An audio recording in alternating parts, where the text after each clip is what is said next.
Bonjour à toutes les deux. Alors ensemble, on va parler de la maison qui switch que vous avez fondée par Marie-André. Ça commence bien cette interview. Alors d'abord, Catherine, vous êtes une utilisatrice de la maison qui switch, donc aujourd'hui, ce serait super d'avoir votre retour d'expérience. En quoi est-ce que la maison qui switch vous a aidé en tant que chef d'entreprise dans votre activité? Eh bien, j'ai une activité de coaching et donc je m'adresse principalement aux entreprises. Donc, par définition, je n'ai pas de cabinet. Et donc, je me rends en entreprise pour accompagner des dirigeants à bâtir un collectif plus performant, être ensemble pour faire ensemble. C'est ça ma mission aujourd'hui. J'ai un panel d'activités qui s'adresse aux B2C, donc aux particuliers, aux cadres, aux managers, qui veulent progresser dans leur posture, qui prennent un nouveau poste, qui se posent des questions sur le sens à donner sur leur orientation professionnelle. Et dans ces cas-là, j'ai fait le choix de ne pas recevoir à mon domicile.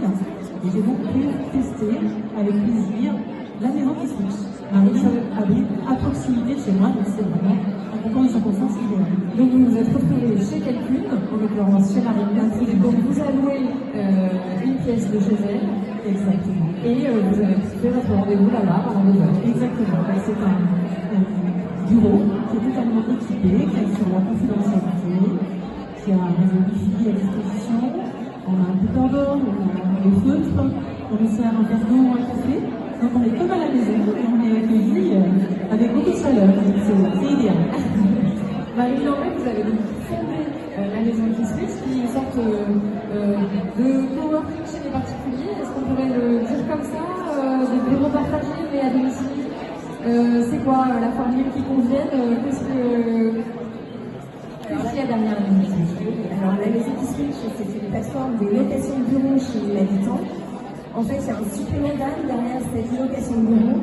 Le supplément d'âme, c'est comme l'a dit Catherine, c'est le fait d'être accueilli chez quelqu'un avec le café, le sourire, et en fait, on vient avec la maison qui switch rivaliser nos journées de travail et notre expérience de rendez-vous client.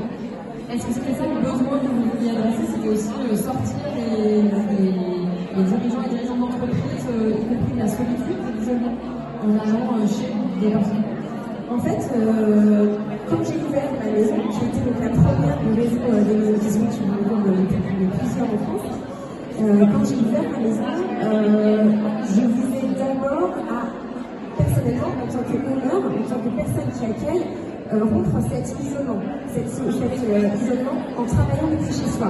Mais côté worker, donc côté, comme l'usage de Catherine, côté worker, ce n'est pas le problème qu'on adresse principalement. Le premier problème qu'on adresse quand un worker vient réservé à la maison qui switch, c'est un problème de où je trouve un bureau à mi-chemin avec mon client, facilement réservable, en ligne, en 3 clics, quand dans mon organisation de coach, eh bien, je cherche des clients, je cherche à transformer. Une fois que j'ai mon rendez-vous, c'est très important d'avoir une solution de bureau rapide qui fonctionne rapidement son rendez-vous avec ses clients et ne pas manquer.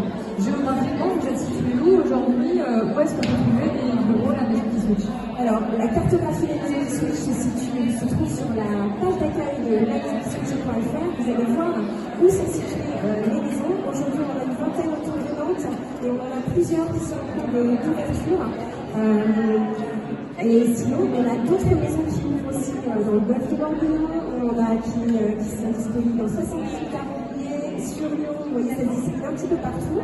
Et on a une étape où ce concept il plaît, on a communiqué largement dessus et il s'agit maintenant d'évangéliser aussi d'autres départements.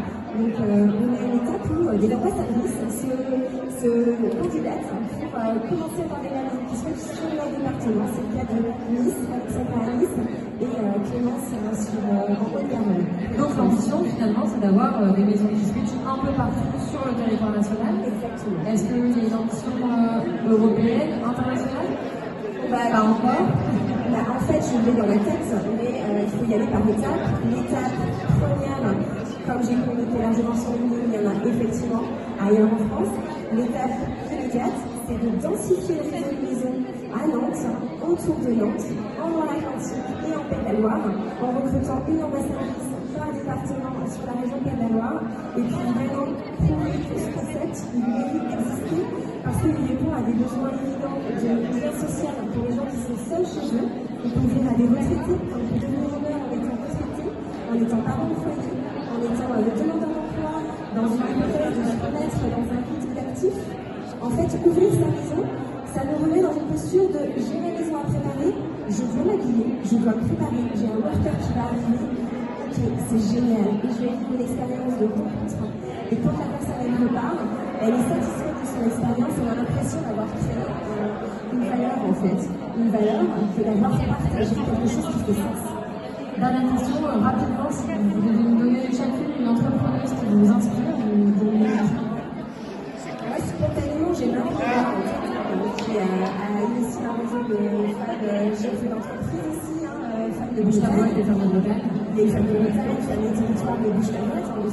C'est vrai qu'elle incarne la maman entrepreneuse qui a petit à petit, par groupe, monté son entreprise petit à petit. Et c'est aussi ce que je vis depuis 2019. Et vous, Catherine? Moi, j'ai envie de citer Flavie Prévost, qui est solopreneur, et qui aujourd'hui